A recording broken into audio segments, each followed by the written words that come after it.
Started. We all set in the back? Awesome. So welcome everybody, thank you for coming.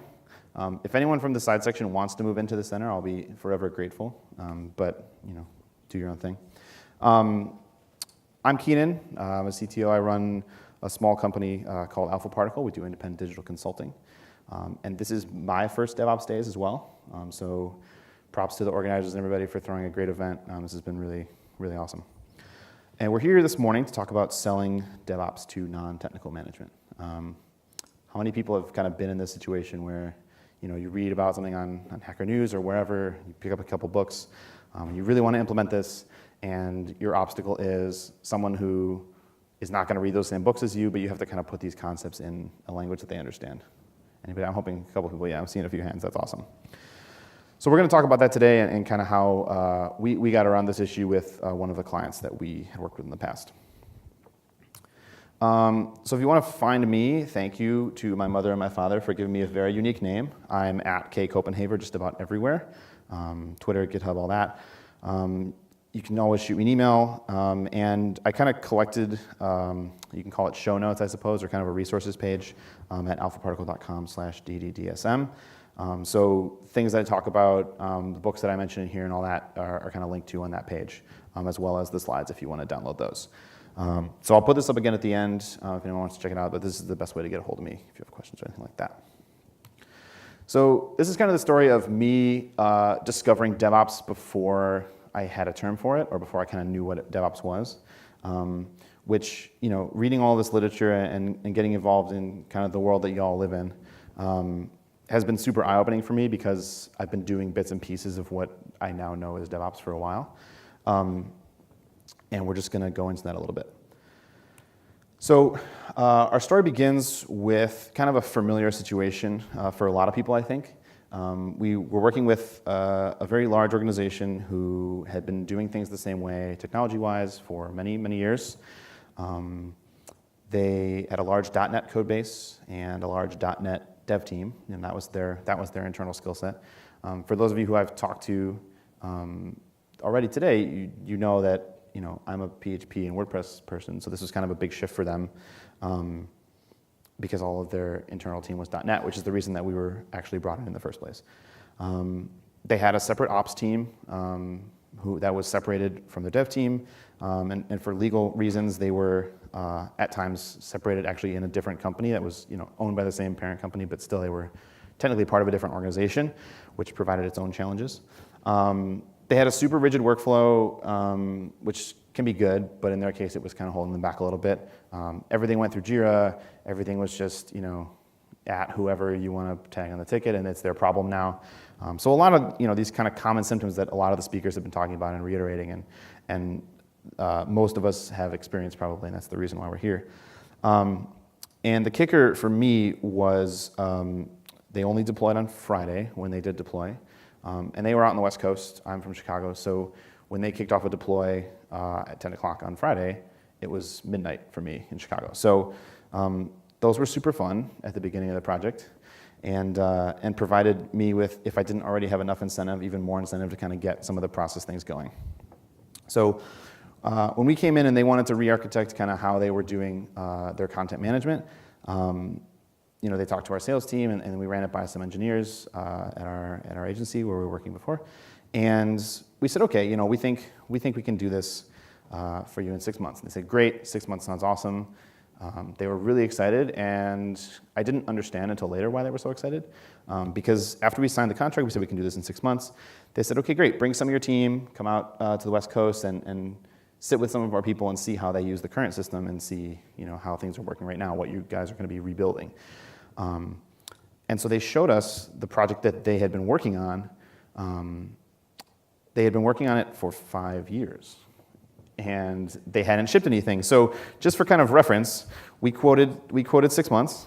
This is the rest of the red calendars represent how long they had been working on their version of what we were going to build, and they hadn't shipped anything. So I said, can we go back and change that 6 months number? And they said, no. So we said, okay, 6 months, here we go.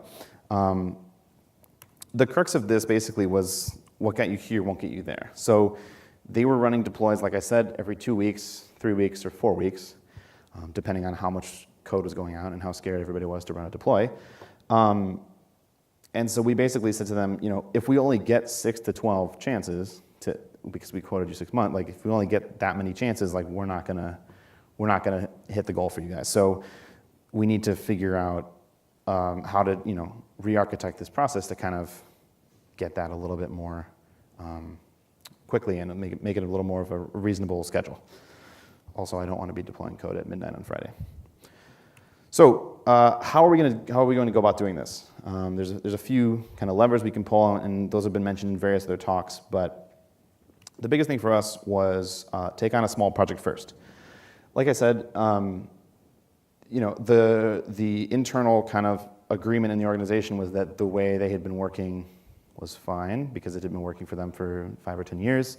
And people who were separated from the tech team, editorial and the advertising team and all that stuff, they didn't really see the issue with their current process because, when they put in tickets, it took a long time for developers to get to them or for them to get actually deployed to production, and they weren't really sure why, but they kind of were used to it and were working around it by, submitting tickets earlier and then expecting them to get around to them eventually. So to kind of shift this thinking, we kind of needed to prove out our new way of doing things, and the best way to do that was a very small project. So the small project that we took on was we took just the video portion of their content. We said, okay, we're gonna rebuild this kind of video portal and kind of show you how we want to work with you going forward. So there were only 2 people who worked on the video team from editorial, so we grabbed them. We got the 1 developer who worked on the video project. We grabbed an ops person. We got a couple project managers to go between the devs and the editorial staff, and kind of us sitting in the middle building the new platform. So we were going to do everything the right way, and this meant figuring out a lot of things.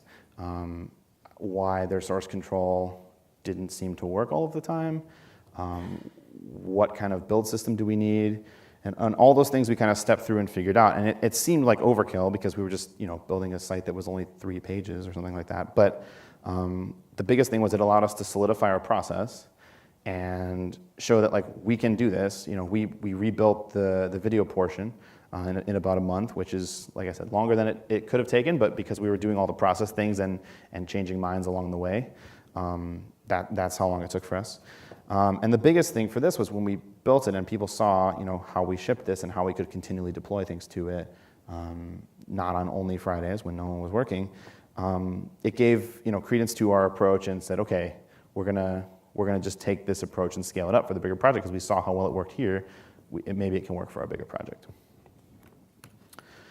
So this is a lot of preamble. Let's just get into it. What was the process that we actually took to kind of retool this thinking? So it's a really good book that I just finished reading for the DevOps book club in Chicago. How many people have read this book, Effective DevOps? Oh, okay. Well, I highly recommend it. We're going to talk about it a little bit, and there's a link to it on that page I showed you guys earlier. But again, this kind of quantified and gave me terms for concepts that I've used and that I never knew what to call or how to talk about it. And one of the big things that the authors cover in this book, if you can see the subtitle there, it's building a culture of collaboration, affinity, and tooling at scale. So they kind of define those as the 4 pillars of DevOps. So there they are again for your viewing pleasure.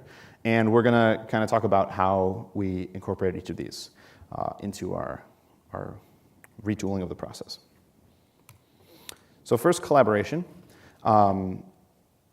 This, as you may have guessed, was a very email-heavy company when we came into it. They loved Outlook and they loved Exchange and all of that stuff.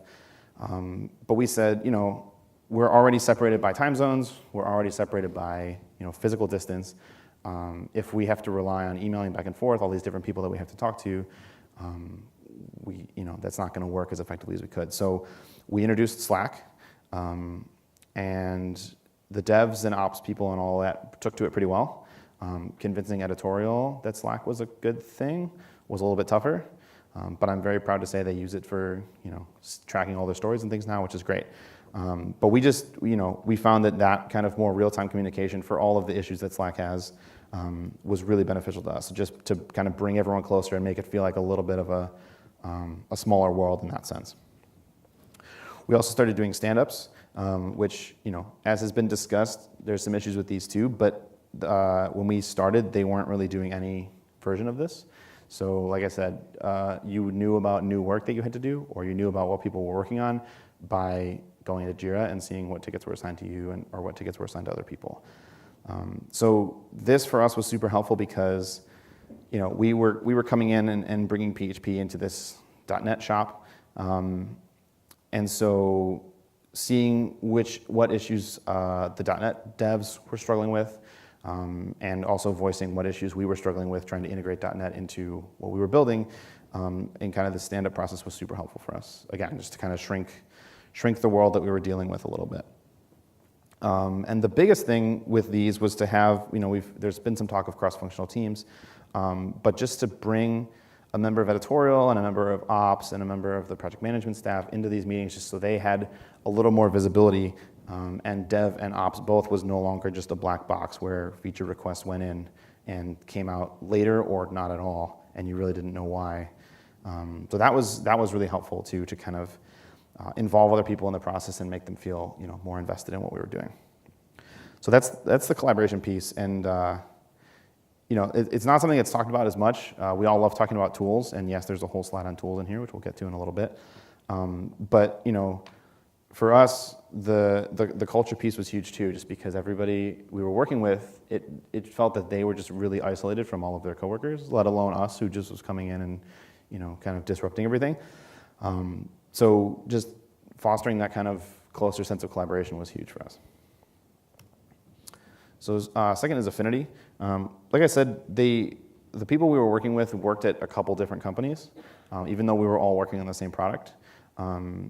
And there was kind of this clash of, I work for this company, you guys work for this company, like we have very different goals. But what we found is when we brought these people together is that really the goals weren't all that different. We were all trying to work together to launch this product, and we just needed to kind of get everybody on the same page. So just stressing that and kind of breaking down the historical, barrier of ops people are just grumpy at sysadmins who don't want to deploy my stuff, and devs are just people who run around and break everything. It's like that was a very, culturally ingrained in the system there. So kind of breaking that down and letting everybody work on new tools and kind of just experiment a little bit was a really big part of why this was able to be successful. And the biggest thing we noticed when we brought all these people together is that the ops team and the dev team and us coming in, we all had different strengths, and everyone was kind of working on their strengths individually, which is fine. But when we all came together and said, okay, here's what the ops people are good at, here's what the devs are good at, let them work on what they're good at, let them play to their strengths, but be informed by what everyone else was doing. This was huge. The new project that they were working on, when I showed all those calendar pages, they had been trying to do DevOps in a way, but it was what we talked about in the keynote yesterday, which was really just like having the devs do more ops things and then having ops be frustrated when the devs did it wrong, right? So we let people work on their strengths and play to what they were good at, but in the context of, everyone's kind of in a shared mode of collaboration. Okay, tools. So when we started, they were using a version control system called TFS. Anybody here familiar with TFS? Use TFS? Okay. I might have some questions for you later because I don't really know where they were going wrong with TFS. But we knew something had to give when I worked on a Jira ticket, completed a Jira ticket, sent the Jira ticket to QA, and got it kicked back a couple hours later. It says this doesn't work this way. And I went into version control, and the latest version of the repository didn't have the code that I knew I just wrote 2 hours ago. So pro tip, if you use source control, don't overwrite other people's work, and everyone will be really happy. So however we were using TFS wasn't working. So we moved them from TFS to Git. In the middle there, we had a tool running called Git TFS, which I don't remember who makes it, but it's a pretty cool tool for migrating because they had years and years of TFS history that we actually did want to bring over to Git because we didn't just want to have a starting commit with millions of lines of code. So that transition was a little bit painful, but we got them up on their own internally hosted GitLab instance, and everyone was much happier, including me, when my code wasn't constantly being overwritten, which is great. For a build system, we introduced them to Jenkins. The ops people really liked this. And the devs did too, because they no longer had to send an email to ask the ops people when their code was going to be deployed. We got our code checked in, and you could log into Jenkins and see, okay, the build is running for the code that I just deployed. Okay, now it's on QA. Now I can go to QA and actually test it. So again, kind of like giving developers this self-serve, like giving them the ability to help themselves was really great with Jenkins. A shout out to the ops team, who was very used to doing things a certain way, but when we said we need X number of servers to run WordPress, which is on PHP, which is going to have to run on Linux, and they were used to running Windows boxes, they really dug in, and they picked up Ansible, and they started using that to provision all of their in-house servers to be able to run Linux and support this new environment, which was great. Again, letting people do what they're good at, but also giving them the space to learn and try new things, because we were kind of bringing in this whole new approach. So by necessity, they needed to pick up some new tools. And this is the one controversial point that I think is in here. We ended up having more meetings, which usually is not a good sign, but in this case, like I said, everyone was really siloed and didn't really know what was going on or what the overall goal was of what they were working on. It was very much just like, okay, I have a ticket to change this button to green. We're going to change it to green. Okay, I have a ticket to do, So bringing, people together in part of a bigger group and giving them a sense of kind of the overall arc of the project, where we were, if we were on time, and giving them the ability to understand how what they were working on that day directly impacted everybody else and the project as a whole, was huge for us. So obviously you can take this too far and have just wasting everybody's time in meetings, but we found that we were able to organize these and keep them efficient, and it was great, just again, get everybody on the same page. And lastly, this is one tool that I didn't end up using on this project, but I wish I knew about. It's called Cloudcraft. There's a link to this on the resources page as well. But Cloudcraft, what it does is it helps you visualize your infrastructure. So it produces really cool diagrams like this. This is like a basic AWS web server thing. So this would have cut down on a lot of really confusing conversations that I was having with the ops team, because I didn't understand kind of how things were going to be set up to deploy to. So you can make the argument that it shouldn't necessarily matter. Like, there's tools to handle like deployment and all that. But again, just to kind of get everyone on the same page, like, this is really cool, and I just like how this diagram looks. And also, if you have to, because someone has to pay for this, right? Someone has to pay for all this infrastructure. Once you get your diagram spun up, you can click the little budget tool there on the side, and it'll actually show you, break down all the components you have in your diagram, and show you, here's, in this case, EC2 looks like 70% of what we're going to be paying for in this kind of sample architecture that we have here, which makes sense. And then, it got cut off a little bit, but if you scroll down, it has all the individual components enumerated out with the different costs. So that's kind of a cool tool piece that I wish I had discovered. I use it now all the time, and it's been great to kind of show people, here's kind of the plan for what we're going to do, and this is where we're going. And so the last of the 4 pillars is scale. So again, we had completed our little small video project. We knew how this whole process was going to work. Now we just bring in more people, right? And I say that and I almost laugh to myself, because I make it sound so simple. Like that, we've talked about this in a couple different sessions. Like, bringing in more people is usually the hardest part of, like, tools are great, relatively easy to use, good documentation. Somebody needs to get to work on better documentation for people, which, I don't know, I'm sure there's stuff out there. But so more people meant we had to convince more people that our approach was going to work, and we had to say, yeah, everything you've been doing for the last 10 years has worked for you, but we're going to try something different, and it's going to be even better. And we were met with some reluctance, as we expected, but we had something to point to now. We had something to say, okay, yeah, we did it this way, and if you want to find out how some of your coworkers feel about it, here's the 3 people we worked with in your area that you can go talk to, and don't take my word for it, just go ask them. See if they liked this process, see if they feel good about this process, like, going forward for the bigger project. More people also meant more .NET developers who were just, heads down in .NET. So we needed to work with them because they had .NET services that we were trying to pull in, and we were also feeding some of the data from the new system we were building back into their other .NET services. So we had to do a little bit of education there as well. But for the most part, they were super eager to learn something new because they'd been doing things the same way for a long time and running into some of the constraints and issues that this whole process was trying to fix. More people also meant more QA. We talked a little bit about some of our issues with QA. We were working with an offshore team, so there was a big time gap there, as well as code not being checked in or being overwritten and stuff like that made working with QA a little difficult. But again, we had solidified our process, and so we could communicate to them and say, okay, this is how we're going to work now. We worked out a few of those bugs like in the early going, which was super helpful because this was the first time I had worked with an actual QA team. And giving them the tools they needed to help us was really helpful, and that was awesome to see.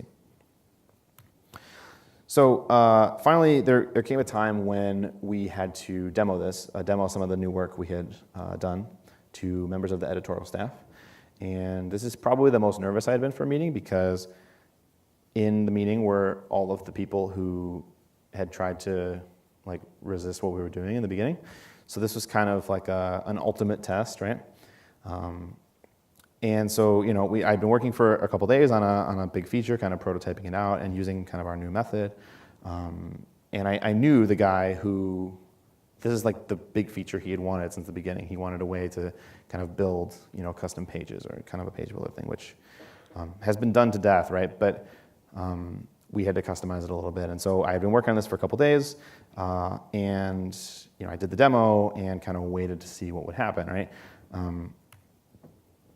And this is probably one of my all-time favorite quotes and something I will hang my hat on from now until forever. He looked at me and said, you've shown us stuff in your demo just now that our dev team said we couldn't do, and a lot of that I think was just because we kind of retooled how they were thinking and how they were working in a different way. So internally, this was me, right? Is this gonna, and then this is what I hope I was like, is it playing for you guys? It froze. Anyway, I hope I appeared more confident externally because this would not be a good look for me in an important meeting. So,